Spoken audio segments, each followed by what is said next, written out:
Hi guys, welcome back to Thought Splash. If you wouldn't mind just doing me a favor before we get started and liking this video and subscribing to the channel down below, it would really help boost our viewership and I would really appreciate it. Thank you so much. All right, let's jump right in. So today we're going to be talking about 3 different kinds of connections that you may experience during your life. I want to start with a disclaimer that not everybody experiences all 3 of these connections in their lifetime, and that's absolutely normal and perfectly fine. But some of us will experience all of them. So the 3 connections that we're going to be talking about today are karmic connections, soulmate connections, and twin flame connections.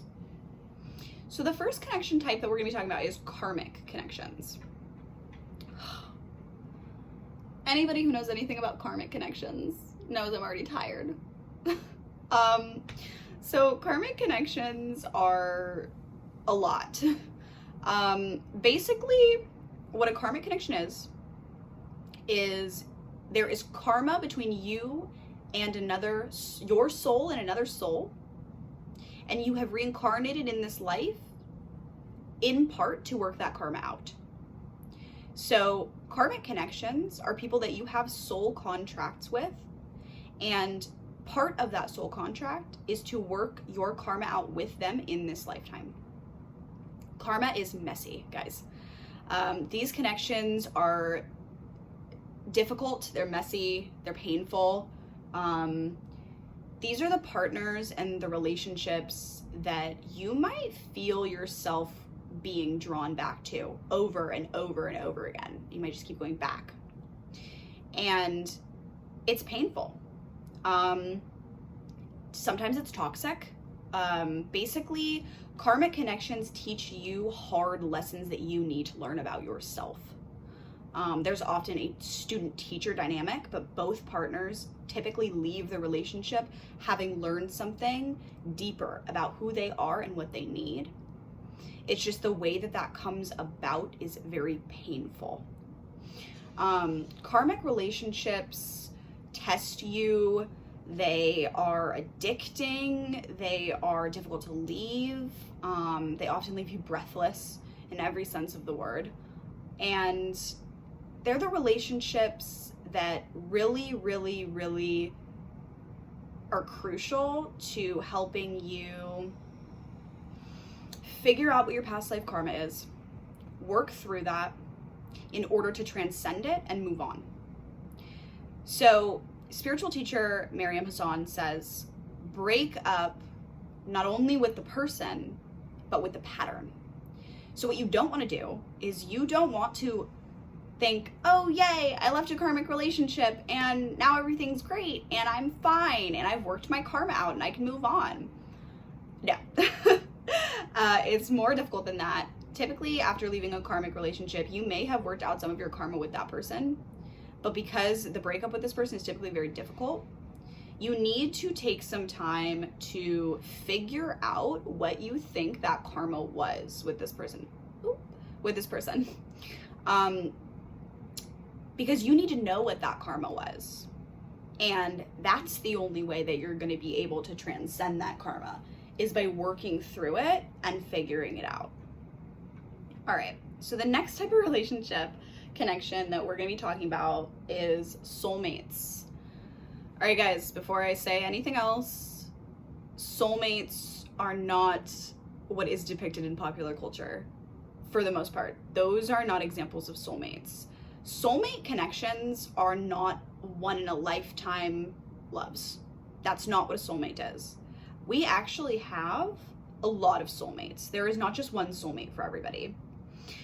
What I mean by that is we have something called soul families. So our soul families are kindred spirits who have incarnated in this lifetime and are a part of, basically, like, they're cut from the same cloth as we are. So a relationship with a soulmate can be somebody who's your friend. It can be somebody who's a member of your family. It can be a romantic partnership. It doesn't have to be a romantic partnership, though.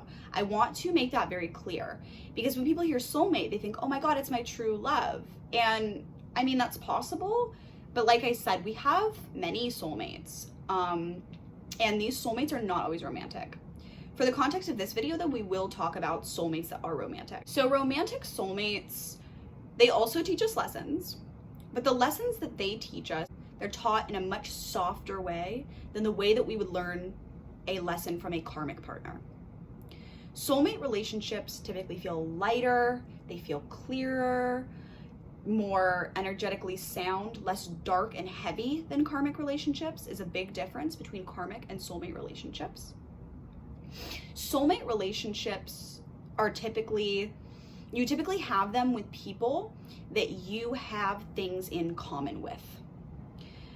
Your karmic partner may have tested you because they were so different than you. But a soulmate partner is somebody who is on the same kind of energetic level as you to a certain extent. You guys might have similar values. You might have similar, interests. But you'll still have your differences. But there are more similarities with a soulmate typically than with a karmic partner. Soulmates are kindred spirits. They are people that we feel comfortable around, whether or not it's romantic. They are people who are here to teach us lessons about ourselves in the same way that karmic partners are. It's just that these lessons are softer, and typically once we have left the relationship, we feel more positively reflecting back on it than we would with a karmic partner. Some people do marry and settle down with their soulmates. That does happen. However, certain soulmates are just meant to come in our lives to teach us something about ourselves, and then we can take those new lessons that we learned into our next relationship, potentially with another soulmate. All right, so the last type of relationship that we're going to be talking about is a twin flame relationship. Guys, okay, twin flame relationships, let's just say they get a lot of attention in popular culture, but I feel like they're kind of misunderstood as well. So a twin flame relationship in its most basic sense, what that refers to is a soul that started as one and then incarnated into two physical bodies. So what a twin flame is for us is somebody who is your twin soul. In other words, they are your other half. I know that sounds kind of cheesy, but that's what it is. A twin flame is somebody who came from the same soul that you came from. A soul split into two parts. One is with you and one is with this person. And that is your twin flame. Twin flame relationships are considered to be quite rare. A lot of us don't meet our twin flames in this lifetime. They may not have incarnated physically in this lifetime, which is why we may not meet them. But some of us do. Some of us do meet our twin flames. And I think that, who knows? They could be more common than is, popularly understood. But the characteristics of a twin flame relationship, nonetheless, are your twin flame is your exact mirror, is the best way that I can think to put that. This is a person who brings with them into the relationship traits of a karmic partner and traits of a soulmate, plus its own little new spin on things. So a twin flame, like I said before, is your exact mirror, meaning this person is going to mirror back things about you, and you are going to mirror back things about them, and you cannot hide from each other because of that. They just intuitively understand you, and you intuitively understand them because you are the same. Twin flame relationships are really difficult because it's like confronting yourself, essentially, in another person. And that's one of the hardest things to do in our existence, is to confront ourselves and to confront things about ourselves. And your twin will force you to do this. Twin flame relationships are very passionate often. And when you meet this person, you will feel a sense of coming home. You will feel immediately like you have met them before, like you've known them before, like this is not your first time meeting them. And that is for a reason. That is because it's not. You have a soul contract with this person and have likely lived many lives together. This person will challenge you. This person will push you. You will challenge and push them. Oftentimes, spiritual teachers refer to something in the twin flame connection called the twin flame separation. And this is a period of time, usually early on in the relationship, where something will happen and the twins will separate. And during this time, sometimes there is what's known as a runner and a chaser. And, you know, that's basically exactly what it sounds like.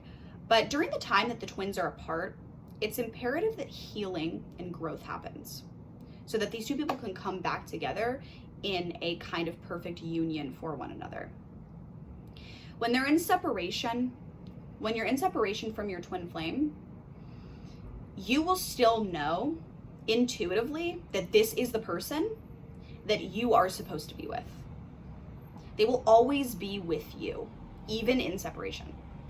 And when the two of you are able to come back together in a union, the purpose of that twin flame union is larger than the purpose of you and them or the relationship. The larger purpose that it serves is it serves to inspire divine love through divine growth. So that's divine love through divine growth. There's a larger purpose for this relationship. This relationship is meant to be transcendent, in that these people are meant to transcend their physical existence with one another and to really learn themselves on a deeper and more spiritual, energetic level. This person will vibrate at your frequency. This person who's meant to challenge you. Not everyone meets their twin flame in their life. We've got only one twin flame, guys. This is not like soulmates. There's only one twin flame for each of us. Because like I said before, this is the other half of your incarnated soul. So only one. And it's okay if you don't meet this person in this lifetime. You don't have to settle down with a twin flame to be happy or to experience true love. This is just another kind of spiritual bond that some of us may get to experience in this lifetime. So something I neglected to mention about the twin flame bond is the aspect of shared trauma. So oftentimes with a twin flame, you'll notice pretty quickly that you guys might have trauma in common. And what I mean by that is we all have trauma, but we all have our own unique traumas. Like, for example, let's say that you were raised by a father who was very overbearing and maybe even violent towards you at times. Your twin may have also been raised by a father like that, or maybe even a mother like that. Or they could have had someone in their life that embodied those characteristics. So that's what I mean by shared trauma, is shared experiences of similar trauma throughout your life. You guys could also have similar upbringings, even if those were good upbringings, like the way you were parented, for example, could be similar. Another common thing with twin flames is you guys might realize later that you've been in the same place at the same time, but you didn't know each other then. This is definitely not like a hallmark for whether or not somebody's your twin flame, and it doesn't happen all the time, but some people do talk about instances where themselves and their twin were both somewhere at the same time and like didn't even realize it till later on down the road. So those are just some of the things that I neglected to mention that I wanted to add in, because I think that they're really helpful in understanding the twin flame bond a little bit better. I hope this video was helpful in helping everybody to understand the differences between karmic, soulmate, and twin flame bonds. Please let me know what you thought of this video. Feel free to leave a comment down below, and please subscribe. It really helps the channel and I really appreciate it. All right, till next time, guys.